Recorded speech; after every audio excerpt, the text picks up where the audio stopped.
क्या यह सच है? क्या वाकई मुश्किलों का सामना करना और उनसे निपटना इतना आसान है? इस वीडियो में हम बात करेंगे कि समस्याओं के सामने खड़े होकर इंतजार करना सबसे अच्छा विकल्प नहीं है। हम आपको सिखाएंगे कि समस्याओं का सामना करना उन्हें हल करने का सही और प्रभावी तरीका है। इस वीडियो के माध्यम से हम सीखेंगे कि हमारी मेहनत, समर्पण और सही दिशा में कदम बढ़ाने से ही समस्याएं हल हो सकती हैं। तो इस वीडियो को देखें और सीखें कि समस्याओं का सामना करना और उन्हें हल करना ही सच्चा समाधान है। तो चलिए शुरू करते हैं। नमस्कार दोस्तों, पुरानी यादें मोटिवेशन चैनल में आपका दिल से स्वागत है। दोस्तों, बहुत समय पहले की बात है। एक राज्य का राजा बहुत चिंतित था क्योंकि उसकी पत्नी का जन्मदिन नजदीक आ रहा था। यूं तो कहने को वह राजा था, लेकिन फिर भी उनके वैवाहिक जीवन में हजारों प्रकार की समस्याएं थीं। परंतु राजा जन्मदिन पर अपनी पत्नी को एक ऐसा उपहार देना चाहता था कि जिससे उनके जीवन में जो दुख है वह कम से कम उस दिन के लिए दूर चला जाए। वह अपनी पत्नी को खुश करना चाहता था, किंतु आपने देखा होगा कि यह कार्य बहुत ही मुश्किल है, क्योंकि हम आज तक किसी को खुश नहीं कर पाए। हम चाहे लाख कोशिशें ही क्यों न कर लें, लेकिन हम कभी किसी को खुश नहीं कर पाते, क्योंकि यह खुशी हमारे पास नहीं है और न ही सामने वाले के पास है, जो हमारे पास है ही नहीं। वो हम किसी और को कैसे दे सकते हैं? अर्थात अगर आपको किसी दूसरे को खुशी देनी है तो सबसे पहले आपको खुश होना होगा, आपको खुश महसूस करना होगा, अर्थात वह खुशी आपके पास होनी चाहिए, तभी तो आप किसी और को खुश रख सकते हैं। एक दिन राजा ने सभी दरबारियों को दरबार में उपस्थित होने का आदेश दिया और साथ ही सभी मंत्रीगण भी वहां पर उपस्थित थे। तभी राजा ने सभी से सुझाव मांगा कि आखिर वह किस प्रकार अपनी पत्नी को जन्मदिन पर खुश कर सकता है। आखिर वह उन्हें कैसा उपहार दे जिस कारण राजा की पत्नी खुश हो सके। वहां पर उपस्थित सभी लोग अपने मन की बातें राजा से बताते हैं, परंतु राजा को वहां पर उपस्थित किसी भी व्यक्ति का कोई सुझाव पसंद ही नहीं आया। एक दिन संध्या के वक्त राजा अपने रथ से कहीं जा रहा था। तभी रास्ते में उसने एक बहुत ही सुंदर मूर्ति देखी। वह मूर्ति बहुत ही सुंदर और आकर्षक थी। उसे देखकर ऐसा प्रतीत होता था मानो उस मूर्ति में जान हो। उस मूर्ति को देखकर राजा बहुत प्रसन्न हुआ और वह तुरंत ही मूर्तिकार के पास पहुंचा और राजा उस मूर्तिकार से कहता है, तुम तो बहुत बड़े कलाकार हो, तुम्हारी मूर्तियों में चांद नजर आती है। ऐसा प्रतीत होता है कि तुम्हारी मूर्तियां जीवित हैं। हम तुम्हारी इन मूर्तियों को देखकर बहुत प्रसन्न हैं। हम चाहते हैं कि तुम्हारी सारी मूर्तियां हमारे दरबार में शामिल हों। यह सुनकर वह मूर्तिकार बहुत प्रसन्न हुआ, जैसे उसे कोई खजाना मिल गया हो। लेकिन तभी राजा ने उस मूर्तिकार से एक और बात कही, देखो, मैं चाहता हूं कि तुम मेरे दरबार में शामिल हो जाओ, किंतु उससे पहले तुम्हें हमारे लिए हमारी रानी की ऐसी मूर्ति बनानी होगी जिसे देखकर वह खुश हो जाए और अपने सारे दुख दर्द भूल जाए। और यदि तुम ऐसा न कर सके तो मैं तुम्हारा सर धड़ से अलग कर दूंगा। राजा के मुख से यह सुनकर मूर्तिकार घबरा गया। उसके पसीने छूट गए। वह राजा को मना भी कैसे करे, इसीलिए उसने न चाहते हुए भी राजा को स्वीकृति दे दी। राजा उस मूर्तिकार की बात सुनकर बहुत प्रसन्न हुआ और वो वापस महल लौट गया। लेकिन उधर दूसरी तरफ जो मूर्तिकार अब तक बहुत प्रसन्न था, जो अपने मन से मूर्तियां बनाया करता था, जो हमेशा खुश रहता था, अब वह दुखी हो गया था। वह गहरे दुख में चला गया था। वह डर के कारण रानी की मूर्तियां बनाना शुरू करता है, परंतु जो भी मूर्ति बनाता था उस मूर्ति को देखकर ऐसा प्रतीत होता था मानो वह मूर्ति बहुत दुखी है, उसे किसी प्रकार का कोई दुख है। एक के बाद एक उसने कई सारी मूर्तियां बना डाली, परंतु कोई भी मूर्ति ऐसी नहीं थी जिसे देखकर कोई भी खुश हो सके, जिसे देखकर यह प्रतीत हो कि मानो उस मूर्ति में जान है और वह मूर्ति देखकर कोई भी अपना दुख भूल जाए। और यह इस कारण हो रहा था क्योंकि मूर्तिकार भीतर से बहुत दुखी था, जो उसकी मूर्तियों के रूप में साफ और स्पष्ट नजर आ रहा था। राजा ने उस मूर्तिकार को 1 सप्ताह का समय दिया था, किंतु 4 दिन तो उसने यूं ही व्यर्थ कर दिए। अब उसके पास केवल 3 दिन का ही समय बचा था, जिसके बारे में सोच सोचकर उस मूर्तिकार का गला सूखा जा रहा था। डर के कारण अब उसके हाथ पैर भी काम करना बंद कर चुके थे। उसके हाथ से हथौड़ी और छीनी तक नहीं चल रही थी और उसे अपना भविष्य नजर आ रहा था। उसे नजर आ रहा था कि राजा उसे मृत्यु दंड दे रहा है। उसके बाद उसके परिवार का क्या होगा, उसके परिवार को कौन संभालेगा। यह सोच सोचकर उस मूर्तिकार का मन बैठा जा रहा था। तभी उसने एक योजना बनाई। वह अपने परिवार को साथ लेकर रात ही में गांव छोड़कर चला जाएगा। यह सोचकर वह तुरंत घर लौटा। उसने सारा सामान बांधा, अपनी पत्नी और अपने बच्चों को भी तैयार किया। वो जैसे ही घर से निकलने वाला था कि तभी उसने देखा कि राजा के सिपाही वहां पर तैनात है। यह देखकर वह मूर्तिकार और भी घबरा गया। वह समझ नहीं पा रहा था कि क्या करे। यदि वह यहां से भागने की कोशिश करता है और पकड़ा जाता है तो राजा उसके साथ साथ उसके परिवार को भी मृत्युदंड दे देंगे। वह कुछ समझ नहीं पा रहा था। तभी वह जमीन पर बैठ गया और रोने लगा और अपनी पत्नी से कहता है, अब से तुम्हें बच्चों का ख्याल रखना होगा। मेरा और तुम्हारा साथ यहीं तक था, क्योंकि राजा ने जिस प्रकार की मूर्ति का मुझे आदेश दिया है, मैं उस प्रकार की मूर्ति नहीं बना पा रहा। जिस कारण राजा मुझे मृत्यु दंड दे देंगे, वह मेरा सर धड़ से अलग कर देंगे और उसके बाद तो तुम्हें ही बच्चों का ख्याल रखना होगा। इतना कहकर वो जोर जोर से फूट फूट कर रोने लगा। देखते ही देखते रात बीत गई और अगले दिन सुबह सुबह उस मूर्तिकार के दरवाजे पर एक गुरु भिक्षा मांगने आए। मूर्तिकार ने उन्हें भिक्षा लाकर दी तो मूर्तिकार बहुत परेशान लग रहा था, जिसे देखकर गुरुवर उस मूर्तिकार से कहते हैं, बेटा, हमारे जीवन में दुख और सुख तो आते ही रहते हैं। हमारे जीवन में दुख और समस्याएं तो होती ही हैं, किंतु इन सभी दुख और समस्याओं का समाधान और निवारण भी होता है, परंतु हम केवल दुख और समस्याएं ही देखते हैं। उन दुख और समस्याओं के छिपे निवारण और समाधान को हम कभी नहीं देख पाते। यदि तुम ध्यान से देखोगे तो हर समस्या का समाधान है और हर दुख का निवारण भी है। मैं यह अच्छी तरह जानता हूं कि तुम यहां से अपनी पत्नी और बच्चों को लेकर भाग जाना चाहते थे, किंतु ऐसा हो नहीं सका। उस मूर्तिकार ने जब गुरु के मुख से यह बातें सुनी तो वह उनके चरणों में जा गिरा और हाथ जोड़कर उन गुरुवर से कहता है, हे गुरुवर, आप ही बताइए मैं क्या करूं।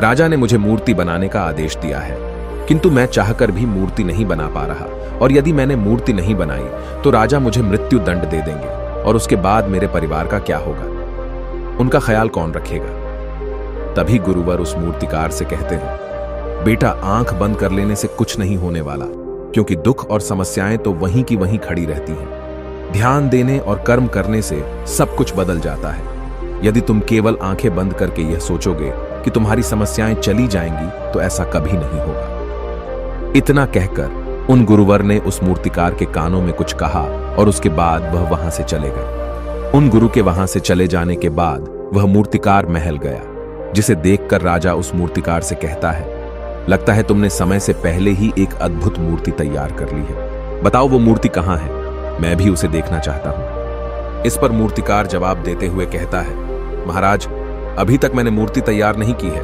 परंतु आपके दिए हुए समय पर मैं अवश्य ही वह अद्भुत मूर्ति तैयार कर लूंगा। लेकिन उससे पहले मेरा एक बार महारानी से मिलना बहुत आवश्यक है, अन्यथा वह अद्भुत मूर्ति तैयार नहीं हो पाएगी। राजा ने उस मूर्तिकार की सारी बातें ध्यानपूर्वक सुनी और उसके बाद राजा ने मूर्तिकार को महारानी से मिलवाया। मूर्तिकार महारानी से मिलने के बाद महारानी से प्रश्न करते हुए कहता है, महारानी जी, किसी भी औरत के जीवन का सबसे बड़ा दुख क्या हो सकता है।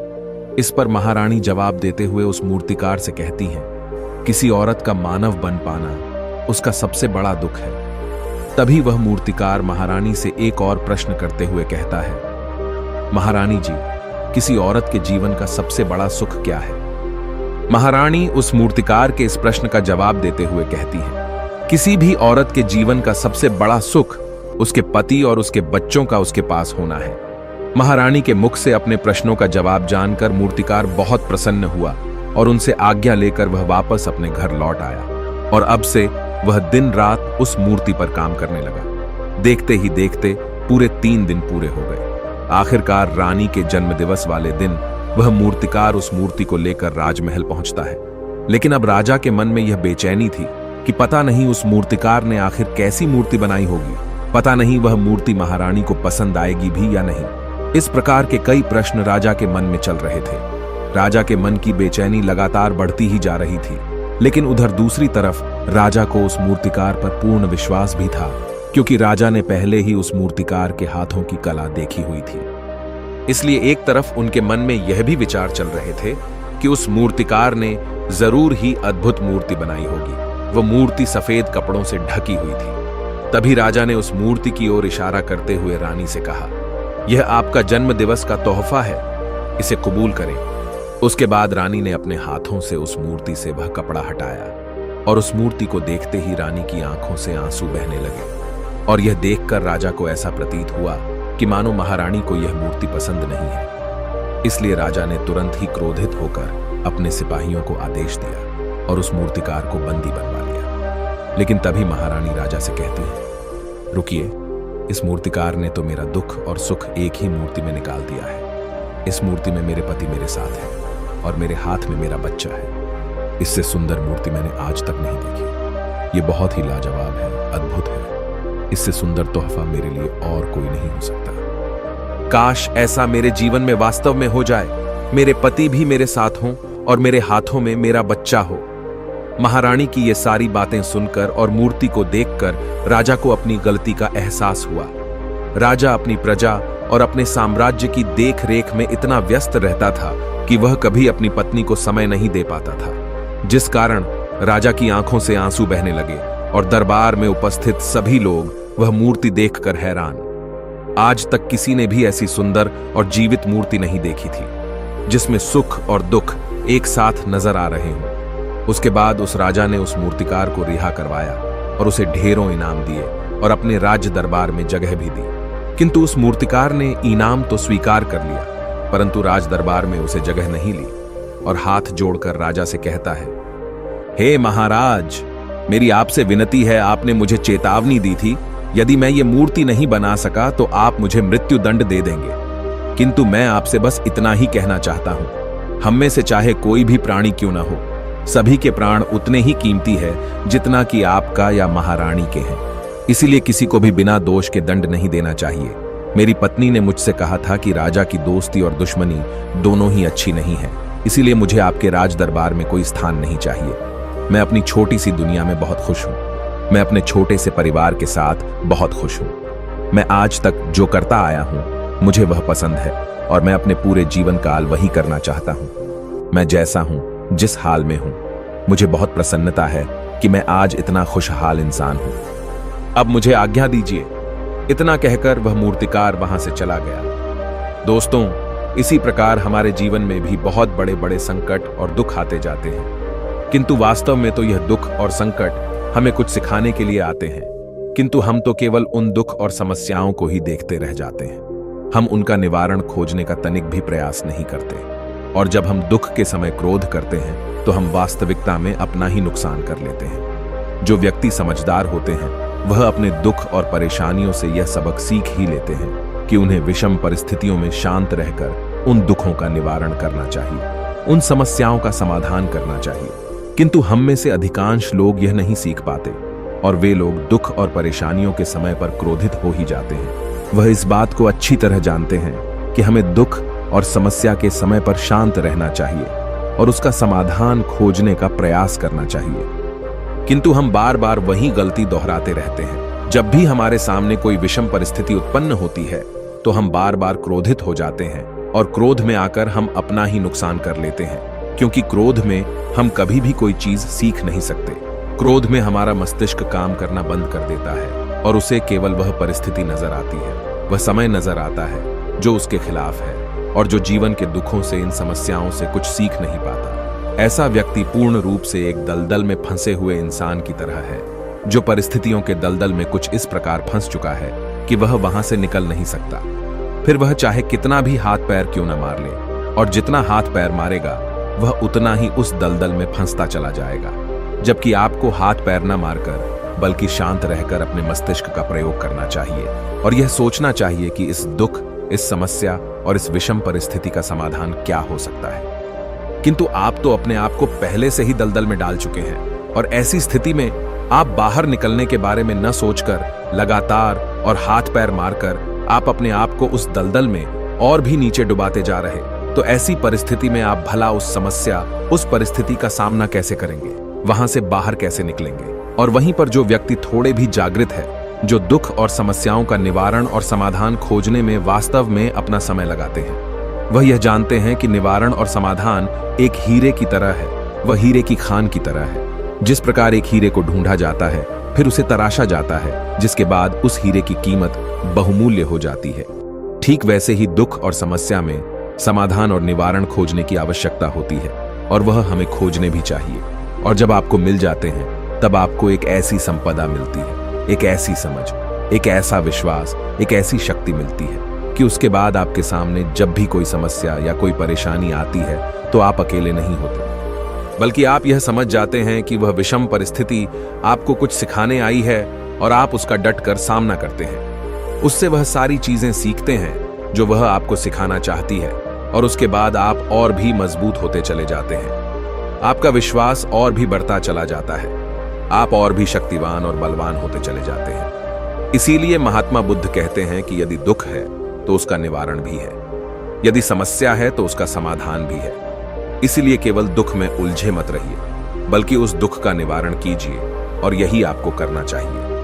केवल हाथ पर हाथ धरे बैठे रहने से या फिर यूं ही समय को व्यर्थ गंवाने से आपको कभी भी उसका निवारण नहीं मिलेगा, बल्कि जितना आप उस दुख और समस्या से अपनी जान छुड़ाकर भागने की कोशिश करेंगे, उतनी ही तीव्रता से आपके पीछे भागेगी। और जैसे जैसे समय बीतता जाएगा वह दुख और समस्या और भी विकराल रूप ले लेगी और तब उसका सामना करना और भी मुश्किल हो जाएगा। इसलिए यदि कोई दुख और समस्या अभी आपके सामने है तो उसे लड़िए, डटकर सामना कीजिए, उससे सीखिए और निवारण कीजिए। तो दोस्तों, आपने आज के इस वीडियो से क्या सीखा वह मुझे आप कमेंट में बता सकते हैं। इसी के साथ मैं उम्मीद है कि आपको आज की वीडियो पसंद आई होगी, तो इस वीडियो को उस इंसान को शेयर करें जिससे यह कहानी सुनने की जरूरत है, और उसी के ठीक बाद चैनल को सब्सक्राइब करें। तो चलिए फिर मिलते हैं ऐसी एक और नई वीडियो में एक नए मैसेज के साथ। तब तक के लिए अपना ख्याल रखें। धन्यवाद।